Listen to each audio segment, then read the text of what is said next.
I'd like to describe a journey that we've all taken working on the Olympics.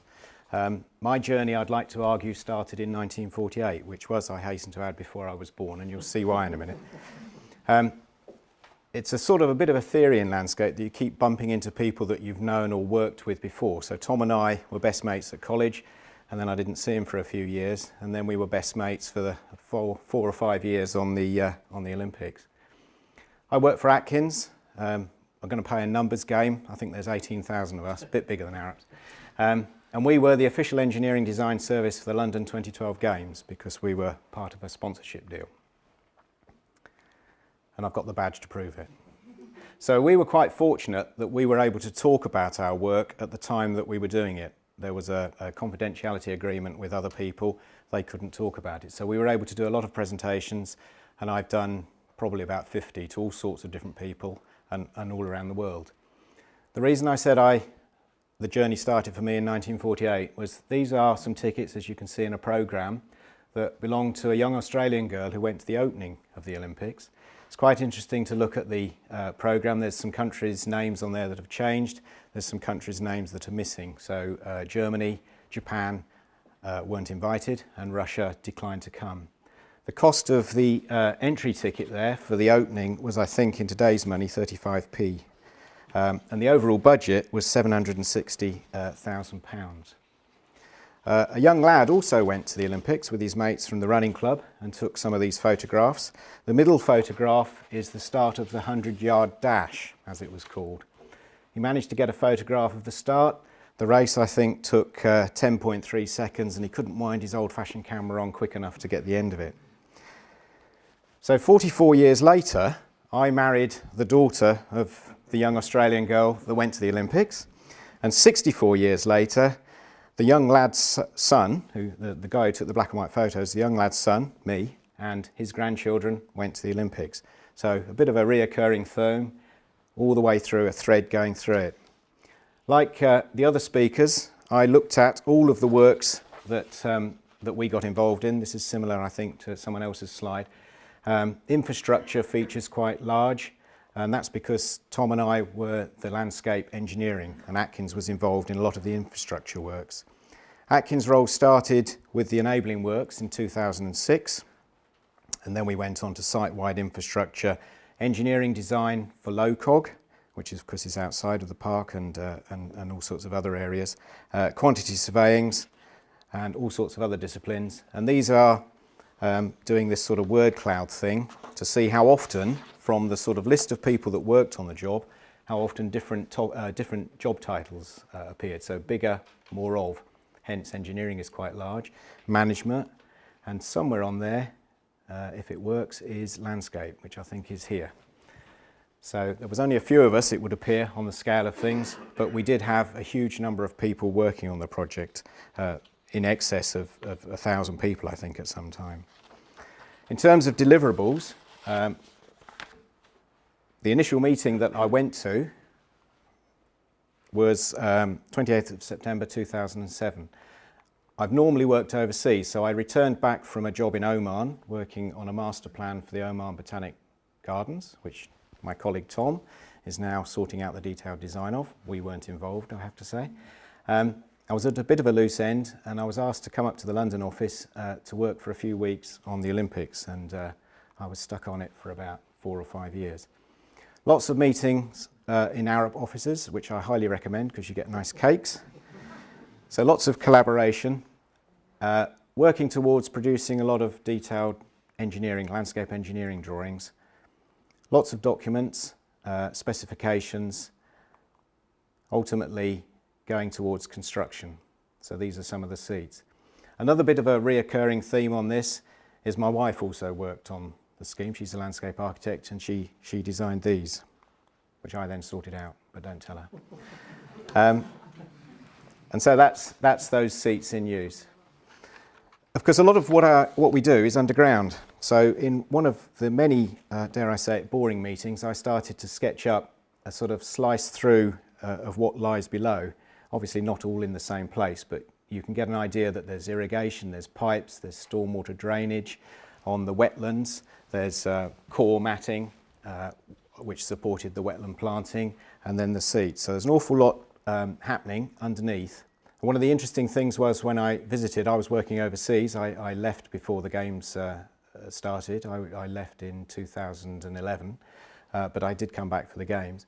And walking around, it was sort of disappointing and nice to hear people saying, I don't know what all the fuss was about, this is lovely, what have they been doing?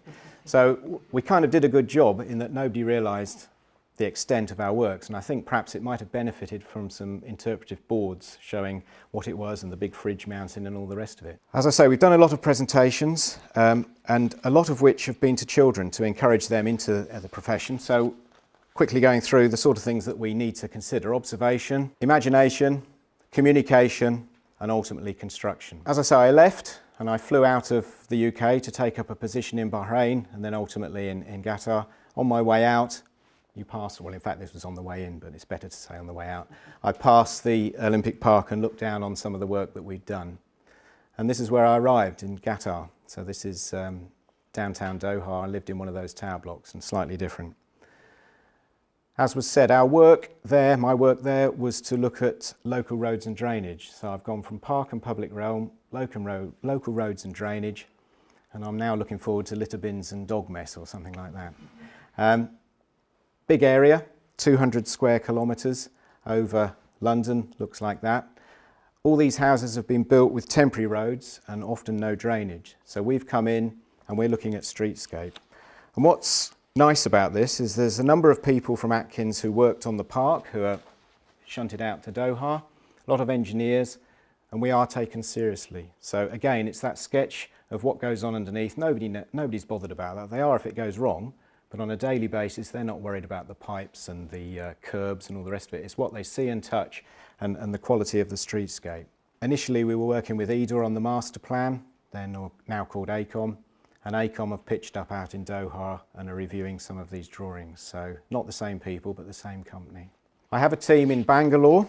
So one of the things on the Olympics was working with all sorts of different people from around the world, both in Tom's company and all the other companies.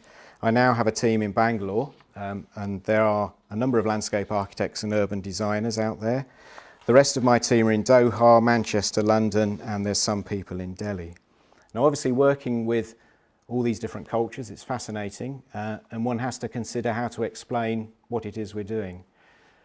The way I find it easy to explain things is do these little doodles of showing the extent of the drawings and how things are to be produced. And I was working earlier this year on a large bid with Tom and others. Huge amount of information required, and on the right there I sketched out roughly what it is we were to deliver. The engineers all came round and asked for copies of that, because that's a much easier way of remembering that you've got to do a stack of drawings or a report or whatever. So again, the visual sort of the way that we work is quite useful for engineers and others. So I'm just going to show you a few examples of what happens when you don't get a landscape architect involved. These are all from Doha, and quite amusing. Obviously somebody's worried about putting signs in the middle of the path, so there's the answer, move the path around it. And then the inevitable one in the middle there of a drain manhole cover right in the middle of an edge, and various other things there.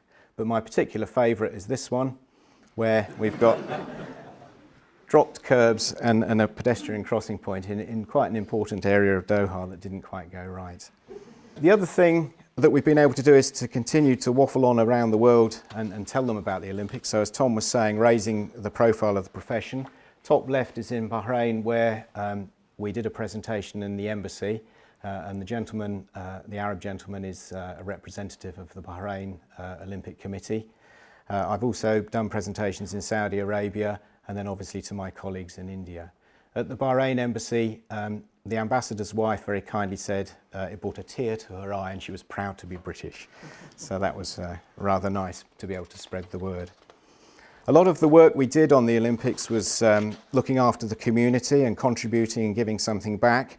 So these are some of the people in India that when I go out there, I take all my kids' old clothes, I steal all the pens and pencils from the office and give them to these people that live in slightly more difficult circumstances than ourselves, which they seem fairly grateful for.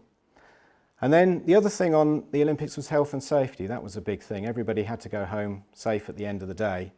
And that's rubbed off on me. So as I'm travelling around, I'm horrified to see some of the things that occur in other parts of the world. And the left here is one of the Atkins offices, or we rent it, but it's being built. And these guys are, I think, 9 floors up, barefoot, wandering about on scaffolding. And then you can see the other ones. But my particular favourite is this one on the left, where these guys were busy demolishing something while stood on it. Which is funny if it's in a cartoon. And then on the right, somebody was driving this digger demolishing something, was rather surprised when it all fell apart under him. So just to conclude then, it's been a fascinating journey. It's an ongoing journey. Some of my colleagues are still working on the Olympics, and I'm sure there'll be things to come in the future. And on a personal level, I've managed to get a journey out of working on the Olympics and my subsequent work. I bought a Brompton whilst working on the Olympics, and it now comes with me to India with my bearer in the middle there. And when I finished in Doha, I managed to convince Atkins that it would be okay for me to come back by train rather than fly back. So that was the most difficult part, actually, persuading them to do that. So I flew to Istanbul and then got the train and spent 10 days coming home, cycling around various places. When I got back to catch the train from Waterloo to Epsom, it was, of course, a bus replacement service, having travelled all the way across Germany on a fantastic train. But I did make it, and then cycled up the hill to get home, to be shouted at by my wife for waking the children up. But a fascinating journey. Thank you.